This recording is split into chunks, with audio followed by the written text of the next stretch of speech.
जय जलाराम, जय श्री राम।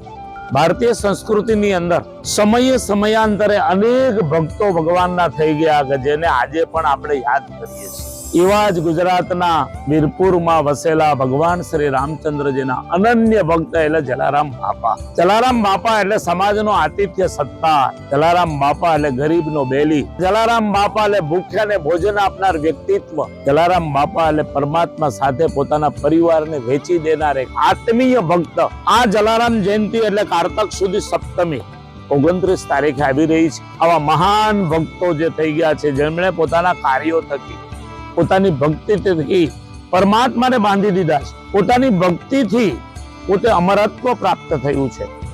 આજે સારા એ વિશ્વની અંદર જ્યાં જ્યાં ભગવાન શ્રી રામજીનું મંદિર હોય ત્યાં જલારામ બાપા અવશ્ય હોય, અને જ્યાં જલારામ બાપાનું મંદિર હોય ત્યાં રામજીની મૂર્તિ અવશ્ય હોય, રામ દરબાર અવશ્ય હોય।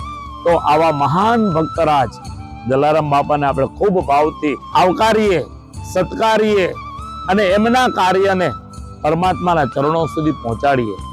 જલારામ જયંતિના દિવસે ઠેર ઠેર ગામે ગામ લાખો ને હજારો ભૂખ્યાઓ માટે ભોજનની વ્યવસ્થાઓ થતી હોય છે। આ ભોજનની અંદર પણ આપણે આપણું યોગદાન આપીએ, જેનાથી આપણને પણ બાપાના આશીર્વાદ આજીવન પ્રાપ્ત થાય અને એ બાપાના માધ્યમથી આપણે પરમાત્મા મર્યાદા પુરુષોત્તમ ભગવાન શ્રી રામચંદ્રજીના ચરણ સુધી પહોંચી શકીએ, એના પણ આશીર્વાદ પ્રાપ્ત થઈ શકે।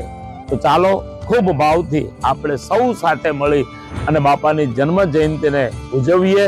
આપણા ઉપર બાપાના તેમજ ભગવાન શ્રી રામચંદ્રજીના, ભગવાન શ્રી કૃષ્ણ, ભગવાન શ્રી સ્વામિનારાયણના આશીર્વાદ આજીવન બની રહે એ પ્રાર્થના સાથે સૌને ખૂબ ભાવથી જય જલારામ।